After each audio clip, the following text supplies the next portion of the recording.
Let's clear up the confusion. If you're thinking about retiring in Thailand, you've probably heard of the O visa and the OA visa. They sound similar. They even get talked about like they're interchangeable, but they're not. One gives you more control, the other puts you into a system with insurance rules, embassy documents, and a renewal process that can catch you off guard if you're not ready. This video is not about hype, it's about knowing which visa is best for you. I'm going to walk you through what each visa really means, what it gives you, what it costs, and what kind of expat it's actually built for. Let's break it down. The visa ambush most men never see coming. Thailand gives you two doors for retirement, the O visa and the OA visa. Both sound like alphabet soup, both have the word retirement floating in the middle, but only one puts you in the cockpit. The other straps you in as a passenger, seatbelt tight, table tray up, and a mandatory $100,000 insurance policy you probably didn't budget for. But don't get me wrong, you do need an insurance policy. Maybe. Most guys pick wrong because their buddy from the bar said, "Yeah, get the one from back home, it's easier." Easier isn't always better. And if you know the real difference between these two, you're about to find out why Thailand's visa system is less like a hammock and more like a tactical obstacle course with smiling gatekeepers and hidden landmines. The truth they don't print. O versus OA, the pilot versus the passenger. Let's keep it simple. O visa, you apply inside of Thailand, no mandatory insurance, you manage your own compliance. OA visa, you apply from your home country, you're required to carry $100,000 in a health insurance policy. You follow someone else's playbook. The O visa gives you maneuverability. The OA visa gives you mandates. Okay, here it is. One lets you fly while the other one keeps you grounded in a holding pattern you didn't design. Chapter 2. Financials. Are you even built for this? To get either visa, you need to show you're not going to be a burden on the system.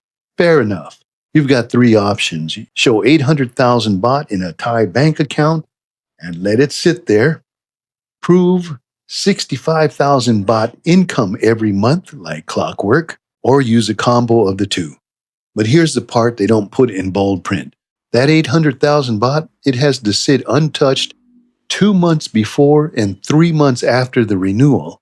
If you're using monthly income, you'll need bank statements, pension letters, award letters, and in some cases, a letter from your embassy, which many embassies don't issue anymore, just to prove that your money's coming. You don't need to be rich, you need to be disciplined. Sloppy paperwork will sink you faster than an empty bank account. Chapter 3. Insurance or discipline? Choose your fighter. OA visa. You're married to a 100K health insurance plan. Here's the issue with that. Premiums rise, coverage narrows, and if you age out or get too sick, the insurer just might ghost you. O visa, no mandatory insurance, but if you think that makes you invincible, you've already kind of lost the thought here.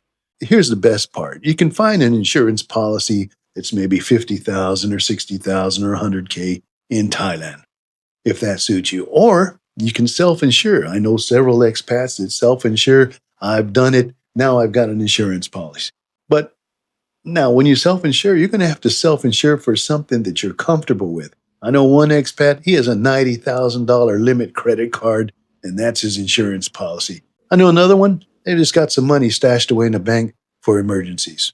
All right, 90-day check-ins. Play by the rules or pay the price. Every country has rules for immigration. Thailand is no different. You either live by them or you end up leaving, one way or another.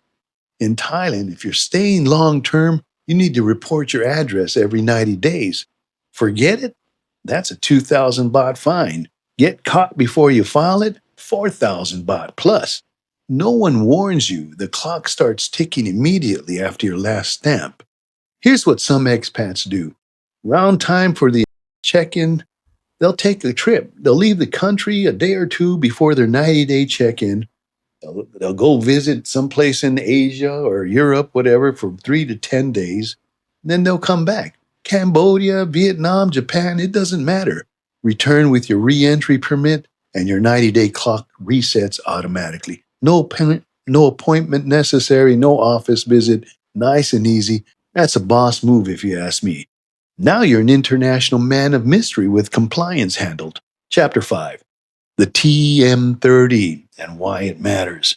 Change your address, new hotel, stay at a friend's condo.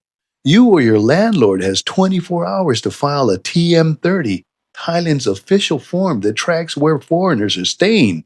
Let's be honest, it sounds like a cyborg from a Terminator sequel. The TM30.